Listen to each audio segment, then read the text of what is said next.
CarPlay AI box that One Car Stereo has released. Right out of the box, this thing feels premium.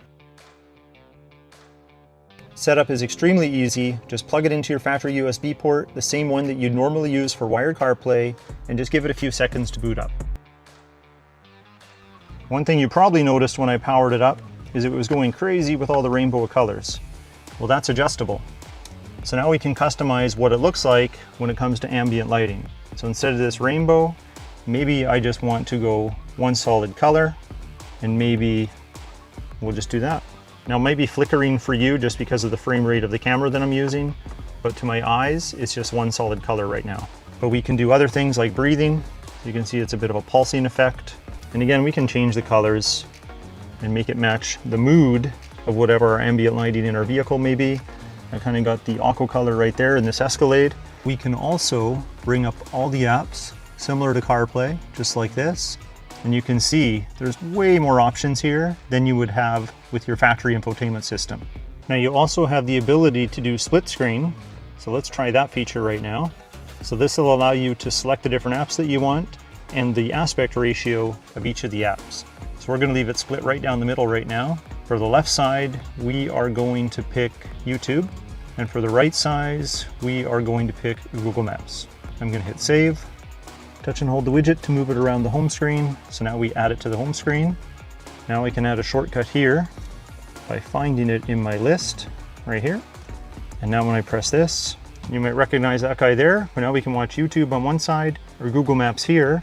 Now you're probably wondering about the rear screens with the HDMI out. Quite easy, find your HDMI cable, plug in your adapter, and then plug the HDMI cable into the adapter. Now whatever's displayed here should show up on your rear screens. It's still one of my favorite upgrades. It's aggressive, it has a clean fitment, and it's completely transformed the front of my truck. One thing I really like about this newest version is we can do free over-the-air updates. So as long as we're connected to the internet, we can update it right on the fly. We don't have to load the update file to the micro SD card and then install it from there. We can do it over the air. Just show you something with the Disney Plus app here. Over 20 years since we made Freaky Friday. No. Now while this is playing in the front and sending the signal to the back TVs, it's just sending the signal through the HDMI cable. You don't have any controls here to change what's happening with the main feed. We just get to use these as monitors. Pretty neat though. Definitely a plus for long road trips. Of course, we have Netflix.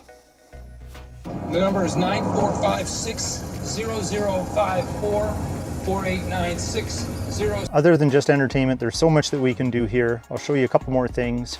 This car icon here brings you back to your factory display. Hit CarPlay to go back or Android Auto. Here we are again. Of course, your original shortcuts, if you have them, also can take you back to your original infotainment system. But you can see this is just an extension of what's already here.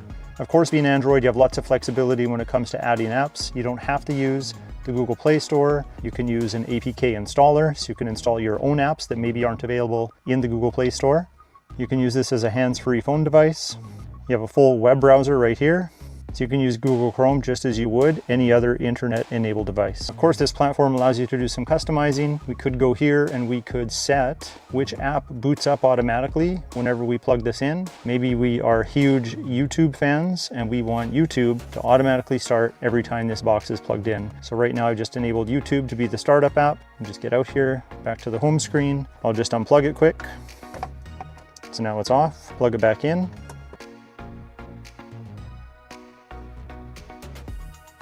Now, as soon as it's done loading everything, YouTube should start automatically. So using it in here is all well and good, but what if I wanted to use it in other vehicles? Well, let me show you just how easy it is. We'll walk over to this vehicle. We'll just turn the accessory mode on here. We'll plug it in. It should start up here soon. And now we just wait.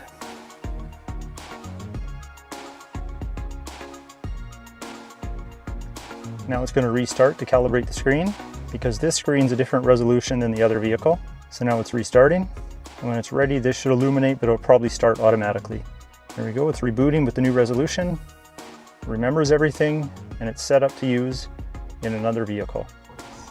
If Toyota were to announce for next year... Now, if you're someone who wants the smartest and most versatile CarPlay AI boxes available, well then the HE Pro is tough to beat.